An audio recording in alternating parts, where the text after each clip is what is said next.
ఈయన straight from the heart మాట్లాడతారు. మా ప్రొడ్యూసర్ వంశీ గారిని మాట్లాడవలసిందిగా రిక్వెస్ట్ చేస్తాను. వంశీ గారు, మీకు అర్థమవుతుందా ఫాలోయింగ్ ఎట్లా ఉందో? మీకు ఒక సెపరేట్ ఫ్యాన్ బేస్ క్రియేట్ చేసుకున్నారు. మీరు ఈ అరుపులకి ఎక్సైట్ అయ్యి ఒకసారి మాట్లాడితే ఏమైంది చూశారు కదా. ఏమైంది, అంతా మంచిగా జరుగుతుంది. ఈ స్పీచ్లు అచ్చరాలేదు మేడం, వద్దు. సరే, మీకు మా రవితేజ గారి సినిమాల్లో, ఈ 75 సినిమాల్లో మీకు ఇష్టమైన సినిమా ఏది?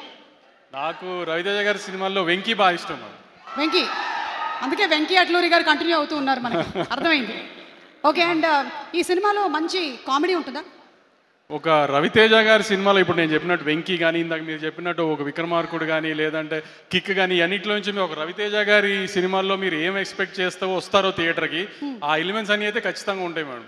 ఓకే, అంటే కంప్లీట్ మనకి సూపర్ ఫైట్స్, డాన్సులు, మీరు చెప్పిన ఎలిమెంట్స్ అన్నీ ఉంటాయి. ఇప్పుడు నేను సూపర్ బంపర్ ఏదో అన్నాను అనుకోండి, మళ్ళీ రేపు వేసుకుంటారు. ఎందుకు ఏమి చెప్పండి, వాళ్ళు థియేటర్లో చూసి బాగుంది అని వాళ్ళే మెసేజ్ చేస్తే బాగుంటుంది కదా. ఈసారి నేనేమన్నా అని తర్వాత వాళ్ళని తిట్టి ఇవన్నీ ఎందుకు, థియేటర్లో చూసి వాళ్ళే చెప్తారులేండి. ఈసారి కొంచెం పాజిటివ్గానే చెప్తారని నాకు నమ్మకంగా ఉంది గట్టిగా. అందుకే నేనేం మాట్లాడలా, వాళ్ళ దగ్గరే విందామని. ఈసారి మీ బదులు నేను చెప్తున్నాను, ఈ సినిమాలో కామెడీ ఉంది, ఫుల్ ఎంటర్టైన్మెంట్ ఉంది, కావాల్సినంత మాస్ ఉంది, డాన్స్ ఉంది, ఫైట్లు ఉన్నాయి.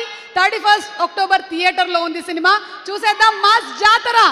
దానికి మాత్రం సుమా గారి ఇన్స్టాగ్రామ్ హ్యాండ్లే వాడుకొని తిట్టాలంటే మాత్రం మీరు తిట్టాల్సిన అవసరం రాదండి, నాకు తెలుసు. తిట్టాల్సిన అవసరం రాదని అనుకుంటున్నాను డెఫినెట్గా. కానీ మరీ ధైర్యంగా చెప్తే మళ్ళీ ఏం తిడతారని కూడా చెప్పలేకపోతున్నాను. కాబట్టి కానీ ఒక రవితేజ గారి సినిమా నుంచి ఏం ఎక్స్పెక్ట్ చేస్తారో ఒక ట్రైలర్లో చూపించాం. ట్రైలర్ బాగా నచ్చింది మీ అందరికీ.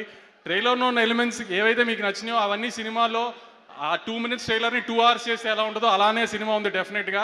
అదైతే మేము డిసప్పాయింట్ చేయదనుకుంటున్నాను. ఈసారి ఏం జరిగినా మాత్రం దుబాయ్ అయితే వెళ్ళట్లేదు, టెన్షన్ పడకండి. Suresh sir, thank you sir. I troubled you a lot. I know you don't attend an event, but sorry I troubled you because you are shooting for our film. You couldn't say no to us. I really love you sir. Thank you a lot. Thank you so much Vamshi garu. ఈసారి మాత్రం different speech ఇచ్చారు.